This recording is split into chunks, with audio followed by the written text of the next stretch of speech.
Kejadian di basement rumah sakit waktu itu mengakibatkan Savana terluka parah. Untunglah saat itu Savana melindungi perutnya dengan tangan dan lutut sehingga baby dalam kandungannya selamat. Tapi sengaja Savana sembunyikan karena dia ingin bercerai dariku.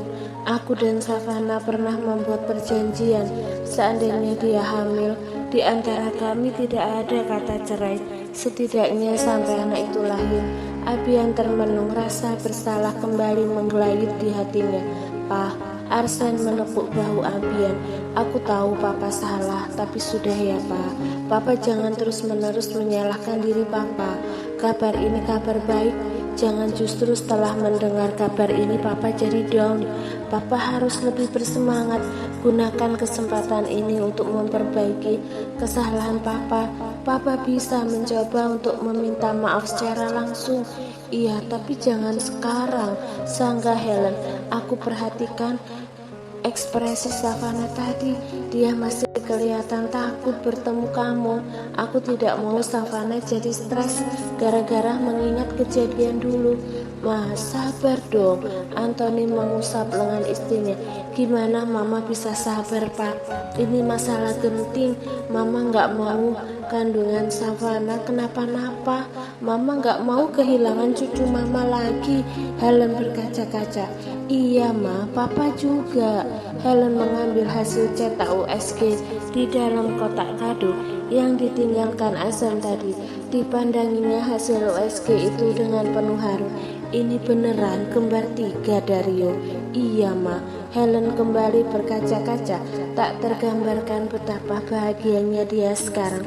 Seandainya Savana tidak berlapang hati dan tidak mau memberi kamu kesempatan lagi, Mama pasti sudah kehilangan cucu-cucu Mama. "Iya Ma, aku juga sangat bersyukur Savana masih mau memberiku kesempatan lagi." Mengalihkan pandangan dari USG, Helen menatap putranya dengan sorot mata serius. "Awas saja kalau kamu tidak memprioritaskan Savana lagi dan mencoba-coba bermain belakang dengan perempuan lain, lalu membuat Savana stres dan keguguran, Mama akan menggunduli rambut kamu." Dario terkekeh. "Ya nggak mungkin lah Ma, memperjuangkannya untuk kembali ke rumah ini saja sulit. Mana mungkin aku menyia-nyiakannya, apalagi berkhianat." "Yang benar saja." Helen mengangguk. Sebenarnya tanpa memperingatkan pun Helen tahu putranya setia. Helen hanya ingin mendengar langsung jawaban dari mulutnya. Sumpah kesetiaan. "Ini sudah malam, sebaiknya Mama, Papa, dan semuanya masuk ke dalam rumah," ucap Dario. "Aku nginep ya Bang," ucap Arsen. Dario mengangguk. "Tapi tidur di kamar mana Bang?" "Terserah, banyak kamar di sini. Kalau tidur di kamar Mbak Savana boleh nggak Bang?" Seketika Dario memicingkan mata, dan itu sudah cukup menjadi jawaban Arsen. "Canda Bang, dari hasil USG ini Mama bawa ya?" "Iya Ma, aku masih ada hasil cetakan yang lain kok." "Saya juga mau Dario," ucap Abian dengan wajah memelas. Melihat ekspresi Abian sekarang, Dario tak tega. Tapi begitu mengingat kelakuan Abian di masa lalu, Dario juga marah. Tapi tidak bisa benar-benar marah karena meskipun tidak menyakiti fisik Savana, Dario ikut menyumbang luka hatinya. Intinya mereka sama-sama salah. Bedanya Dario masih punya mendapat kesempatan, tapi entah dengan Abian. "Besok pagi ya saya berikan hasil USG-nya. Dan soal istri saya, hati Savana sangat luas dan pemaaf. Entah kapan tepatnya saya lupa, tapi Savana pernah mengatakan sudah memaafkan tapi untuk bertemu secara langsung apalagi berduaan, Savana masih belum bisa. Saya harap mengerti." "Iya, saya mengerti." Melihat Savana baik-baik saja dan kondisinya semakin membaik, saya ikut bahagia. "Saya titip putri saya ya Dario." "Iya saya pastikan Savana aman dan bahagia dalam perlindungan saya." Kalimat Dario menjadi kalimat penutup obrolan mereka malam ini. Kemudian satu persatu menuju ke kamar masing-masing. Good night, tidur yang nyenyak sayang. Dengan lembut dan hati-hati Ayumah mencium kening putrinya, lalu beralih mencium kening Azam. Cucu Omah juga tidur nyenyak ya? Oh, tampan sekali, gemas Ayumah mencium sekali lagi kening Azam. Masih kecil tapi Azam sudah terlihat bibit-bibit cogan, cowok ganteng. Saat besar nanti, Azam akan menjadi sebutan cewek-cewek. Semoga kamu tumbuh menjadi laki-laki yang berpendirian teguh dan tidak pelin-pelan seperti dedi kamu ya Azam. Puas berlama-lama menatap wajah tampan Azam, Ayumah membenarkan, letak selimut untuk menutupi tubuh Savana dan Azam sampai sebatas leher mereka. Sekarang ibu dan anak itu sama-sama tidur dengan posisi mirip, saling berhadapan dan saling berpelukan. Tetap seperti ini ya kalian, tetap saling menyayangi dan mengasihi selayaknya ibu dan anak kandung. Setelah mengatakan itu, Ayumah meninggalkan kamar mereka dan menuju ke kamarnya sendiri. Ayumah akan menempati kamar yang waktu itu dia gunakan saat pertama kali datang ke rumah ini. Kamar itu ada di lantai 1, karena kamar Savana ada di lantai 2. Ayumah pun menuruni tangga. Begitu sampai ujung tangga, langkahnya tertahan mendengar panggilan seseorang. Bu Ayumah? Itu suara Malika. Malika berjalan mendekat dan berdiri di sampingnya. Ada beberapa hal yang ingin saya tanyakan pada Bu Ayumah. Saya juga ingin bicara dengan kamu. Ikut saya. Iya Bu. Malika pun mengikuti Ayumah menuju ke kamar. Sesampainya di sana, Ayumah mempersilahkan Malika masuk dan mengunci pintu dari dalam. Apa yang ingin kamu bicarakan? Tanya Ayumah tanpa basa-basi, karena sejujurnya dia sudah sangat lelah dan ingin segera beristirahat. Sambil mendengarkan Malika berbicara, Ayumah mengeluarkan kotak make up dan mulai membersihkan wajah. Meskipun sudah berumur, Ayumah tetap melakukan perawatan minimal basic skincare agar wajahnya tetap sehat, fresh dan kerutan juga berkurang. Saya ingin bertanya tentang misi saya, Bu Ayumah. Selain menjaga dan melindungi Nona Savana, Bu Ayumah juga memberi saya misi rahasia, yaitu menguji kesetiaan Tuan Dario. Apa saya masih harus melakukan misi itu? Ayumah terdiam dengan ekspresi serius. Ada banyak hal yang dia pikirkan saat ini. Jujur saja, sampai detik ini saya belum bisa mempercayai Dario. Saya butuh bukti langsung. Karena itu, saya menyuruh kamu untuk menguji kesetiaan Dario. Saya ingin melihat sejauh mana Dario bertahan menahan hormon-hormon laki-lakinya di saat Savana hamil seperti ini. Malika mengangguk dan mendengar seksama kalimat demi kalimat Ayumah. Tapi saya rasa itu tidak perlu lagi. Malika tersentak. Kenapa Bu? Saya tidak tahu apakah jika kamu menggoda Dario akan terpancing rayuan kamu atau tidak. Bisa jadi iya, bisa jadi tidak. Tapi pada akhirnya itu semua akan berefek pada Savana. Saya tidak mau Savana stres melihat suaminya dekat dengan perempuan lain. Jadi saya batalkan misi kamu untuk menguji kesetiaan Dario. Ayumah melepas rambutnya sehingga rambut panjang hitam legamnya terurai indah. Selain itu, Savana terlihat sangat bahagia dengan Dario. Sejak pertama kali kami bertemu, saya tidak pernah melihat Savana sebahagia ini. Matanya berbinar ceria, wajahnya berseri-seri, senyumnya tulus tanpa ada paksaan, dan badannya juga lebih berisi. Kebahagiaan Savana adalah Dario, dan Dario juga mengatakan kebahagiaannya adalah Savana. Tidak ada salahnya kan saya mencoba mempercayai ucapan Dario. Malika meremas sisi bajunya, matanya bergerak ke kanan kiri gelisah. Dari kaca rias, Ayumah melihat perubahan ekspresi Malika. Kenapa kamu terlihat gelisah? Kamu sedih misi kamu dibatalkan? Atau kamu memang punya niat untuk menggoda Dario? Tidak Bu, saya sama sekali tidak memiliki niat untuk menggoda Tuan Dario. Saya mengakui saya memang gelisah. tapi bukan karena itu. Lalu Ayumah mengambil sisir dan menyisiri rambutnya. Malika semakin kuat meremas sisi bajunya. Dalam surat perjanjian, Bu Ayumah memberi saya 2 misi dengan bayaran 100 juta. Masa kerja 1 bulan 50 juta sudah masuk kantong saya. 50 juta lagi Bu Ayumah akan mentransfer jika misi saya selesai. Tapi sekarang Bu Ayumah menghapus 1 misi saya. Apa itu artinya? Bu Ayumah hanya akan membayar saya 50 juta. Ayumah meletakkan sisir di meja, masih dengan posisi duduk.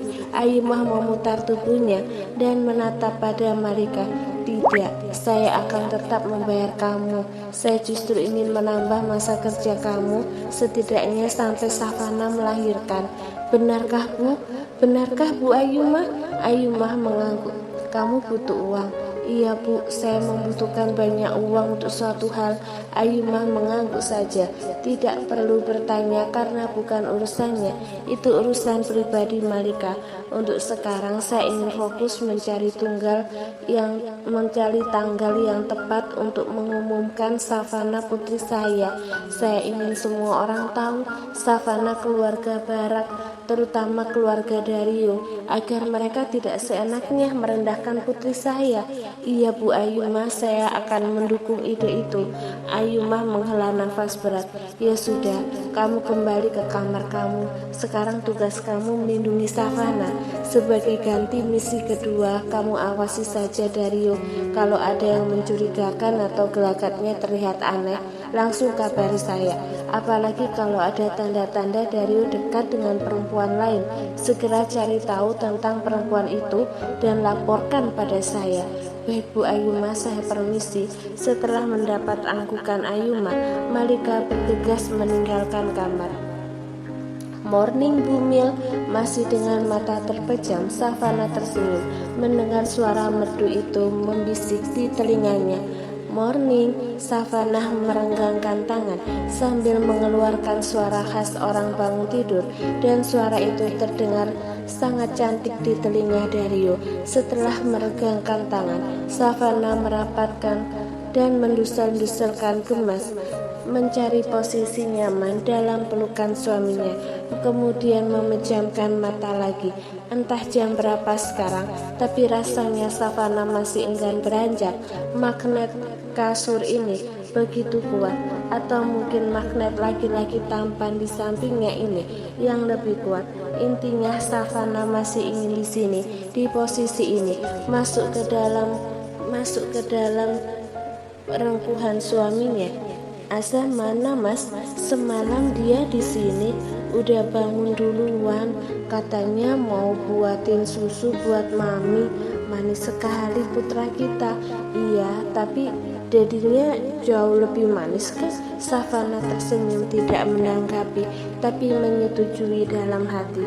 Dingin mendengar gumaman itu. Dario segera menarik selimut yang tersingkap saat Savana meregangkan badan tadi, lalu menyelimuti lagi sampai sebatas perut. Sementara bagian perut Dario selimuti dengan pelukan lengannya, memeluk hangat sambil mengusapkan telapak tangannya di punggung istrinya. Enak Mas, diusap-usap begitu. Dario semakin bersemangat mengusap punggung istrinya. Ya nggak kenceng-kenceng gitu juga kali Mas, pelan-pelan aja. Dario terkekeh. Maaf. Savana memposisikan badan terlentang dan menatap langit-langit kamar.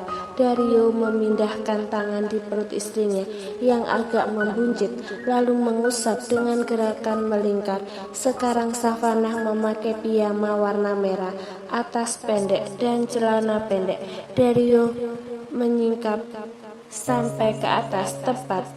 Sayang, iya Mas, kamu cantik banget. Apaan sih Mas? Mana ada cantik, orang aku baru bangun, pasti rambut aku acak-acakan dan belekan. Enggak sayang, beneran cantik kok. Meskipun itu hanya gombalan receh, Savana tetap bahagia dan berbunga-bunga mendengarnya. Dario juga sering memuji dan mengapresiasi hal-hal kecil yang dia lakukan. Mungkin terdengar tidak penting dan hanya seperti kalimat biasa, tapi bagi istri, pujian dari suami membuat hari-harinya menjadi lebih ringan. Kamu cantik, masakan kamu enak. Wah, rumah bersih sekali. Terima kasih sudah menjaga anak-anak. Terima kasih sudah menjadi istri yang baik, dan puji-pujian kecil lainnya. Atau sebaliknya, kamu kelihatan ganteng dengan style rambut itu, Mas. Terima kasih uang bulanannya. Terima kasih sudah bekerja keras hari ini. Terima kasih sudah menjadi suami dan ayah yang baik untukku dan anak-anak, dan pujian-pujian kecil lainnya. Dan menurut Savana, pujian-pujian kecil seperti itu menjadi kunci langgengnya suatu pernikahan. Karena sudah lama berumah tangga, tidak perlu puji-pujian, padahal pujian dan apresiasi kecil itu penting. Savana beruntung Dario mengerti hal-hal seperti itu. Tanpa diminta, Dario langsung memuji apapun yang dia lakukan. Sayang, iya Mas, kita honeymoon yuk. Honeymoon? Iya, aku ingin kita berduaan. Tidak ada gangguan azam, mama, papa, atau siapapun. Bukannya kalau honeymoon itu intinya berhubungan ya, Mas? Tanya Savana sambil menggigit bibir bawah. Sedangkan sekarang aku lagi hamil. Terus gimana? Kita nggak bisa bebas melakukan itu. Dario tampak kecewa. Savana jadi merasa nggak enak. Kamu pengen banget ya Mas? Senyum terukir di wajah Dario. Kalau pengen sih banget sih, tapi aku tahu diri kok sayang. Aku menunggu kehamilan kamu sudah memasuki bulan tua. Sekarang baru 2 bulan lebih, tapi honeymoon kita gak harus berhubungan kok. Anggap saja honeymoon kita liburan biasa, tapi hanya berdua, aku dan kamu. Savana menyipitkan mata. Tapi aku gak percaya.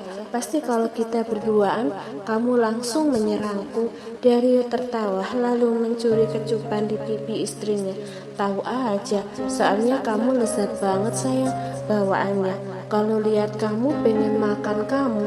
Emang aku makanan? Savana berbalik badan memunggungi suaminya untuk menyembunyikan rona merah di pipinya. Kata-kata godaan itu membuat Savana gugup dan salah tingkah. Sayang, iya Mas. Dario merapat dan memeluk tubuh mungil itu. Kemudian tangannya bergerak mengusap perut yang membuncit itu lagi. Hening cukup lama. Tidak ada kata yang terucap, hanya suara hembusan nafas yang terdengar berirama. Sayang, iya Mas, maaf.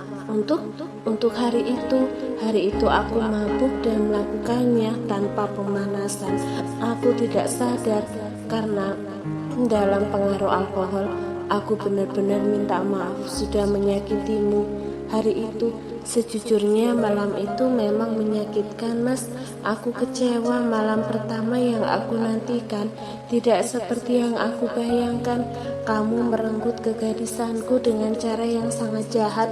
Mendengar itu, Dario semakin merasa bersalah. Tapi aku tidak menyesal. Buah malam menyakitkan itu sangat manis. Kita memiliki 3 anak kembar Mas. Kamu tidak perlu merasa bersalah lagi. Dan tolong jangan mengungkit-ungkit ini lagi. Itu sudah masa lalu. Mari kita lupakan. Kita bicara saja masa depan kita. Dario mengangguk.